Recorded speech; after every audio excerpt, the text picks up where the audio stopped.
जनवरी से शुरू होने जा रहा है हमारे भारत में एक ऐसा इवेंट जो कि 140 साल बाद ऑर्गेनाइज किया जाएगा और ये वर्ल्ड की लार्जेस्ट रिलीजियस गैदरिंग होने वाली है। जी हाँ, ये है कुंभ मेला। और इस वीडियो में आप कुंभ मेला के रिगार्डिंग कुछ ऐसे फैक्ट्स जानेंगे जो आपको बिल्कुल सरप्राइज कर देंगे। तो आइए सबसे पहले तो जानते हैं कि ये कुंभ मेला मनाया क्यों जाता है। तो इसके पीछे एक बहुत ही इंटरेस्टिंग स्टोरी है। माना जाता है कि एक बार भगवान इंद्र ने ऋषि दुर्वासा का अपमान कर दिया था और इस अपमान के चलते ऋषि दुर्वासा ने न सिर्फ भगवान इंद्र बल्कि समस्त देवताओं को ये श्राप दिया जिसके तहत उनकी सारी शक्तियां छीड़ हो गई, उनकी सारी शक्तियां चली गईं। और इसको देखते हुए असुर जात ने स्वर्ग लोक पर कब्जा कर लिया, जिसकी वजह से अब सारे देवता ब्रह्मा जी के पास गए इस प्रॉब्लम का सोल्यूशन ले रहे हैं, लेकिन उनके पास कोई सोल्यूशन नहीं था। उन्होंने ये एडवाइस किया कि भगवान विष्णु ही इसका हल दे सकते हैं और भगवान विष्णु ने सभी देवताओं को एक समुद्र मंथन परफॉर्म करने के लिए बोला और ये भी कहा कि ये अकेले सिर्फ देवता परफॉर्म नहीं कर सकते हैं, इसके लिए उन्हें असुरों की भी सहायता लेनी पड़ेगी और उस समुद्र मंथन से एक अमृत कलश की प्राप्ति होगी और उस अमृत कलश को ही समुद्र मंथन परफॉर्म करने के लिए बोला और ये भी कहा कि ये अकेले सिर्फ देवता परफॉर्म नहीं कर सकते हैं, इसके लिए उन्हें असुरों की भी सहायता लेनी पड़ेगी और उस समुद्र मंथन से एक अमृत कलश की प्राप्ति होगी और उस अमृत कलश को ही संस्कृत में कुंभ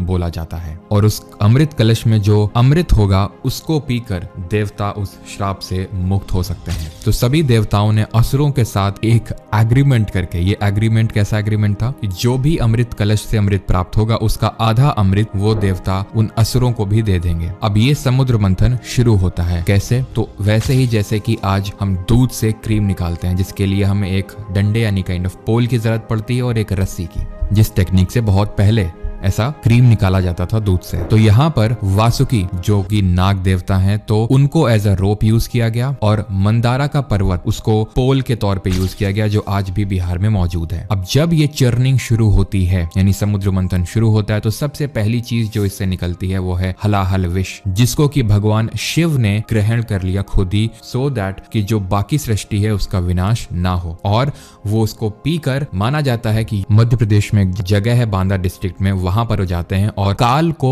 हराते हैं यानी कि टाइम को डिफीट करते हैं और वो जगह का नाम आज पड़ गया है Kalinjar, which means the destroyer of time, जहाँ की हमें एक आज भव्य किला भी देखने को मिलता है और उसी किले के अंदर एक नीलकंठ महादेव का मंदिर भी है। नीलकंठ क्यों? क्योंकि उनका जो कंठ है यानी गला वो उस विष को पीकर नीला पड़ गया। और 1000 साल तक चले इस समुद्र मंथन के बाद अमृत कलश की प्राप्ति होती है और जब वो अमृत कलश निकलता है तब देवताओं और असुरों दोनों में उस अमृत कलश को पाने की होड़ मच जाती है और देवता उसको पाने में सफल होते हैं, लेकिन असुर उनका पीछा करते हैं और ये पीछा 12 दिन, जो हमारे आज के टाइम के हिसाब से 12 साल तक चलता है। और इसी इवेंट के दौरान यानी कि जो असुरों ने पीछा किया देवताओं का, तो उस अमृत कलश से अमृत की 4 बूंदें पृथ्वी लोक की 4 जगहों में गिरती हैं। प्रयाग के त्रिवेणी संगम में, जहां गंगा यमुना सरस्वती का संगम होता है, हरिद्वार के गंगा रिवर पे, नासिक के गोदावरी रिवर पे और उज्जैन की शिप्रा रिवर पे, जहां पे आज कुंभ ऑर्गेनाइज किया जाता है। और बाकी की 8 बूंदें माना जाता है कि वो पृथ्वी लोक पे नहीं किसी और लोक में गिरी, जहां पर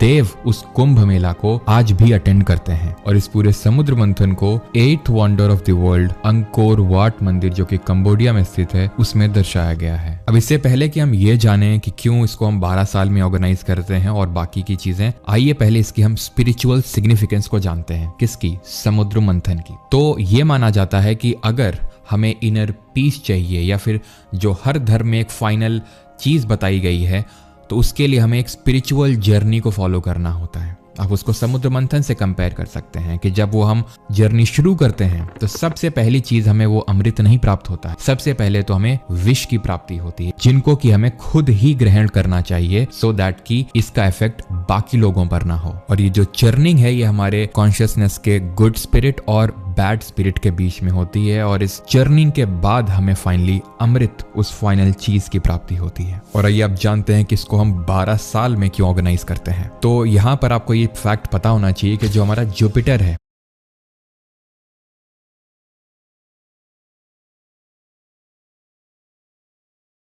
हमारे सोलर सिस्टम का सबसे बड़ा ग्रह बृहस्पति, ये सन के अराउंड 12 साल में अपना एक चक्कर यानी रेवोल्यूशन कंप्लीट करता है। और इसी जुपिटर, सन और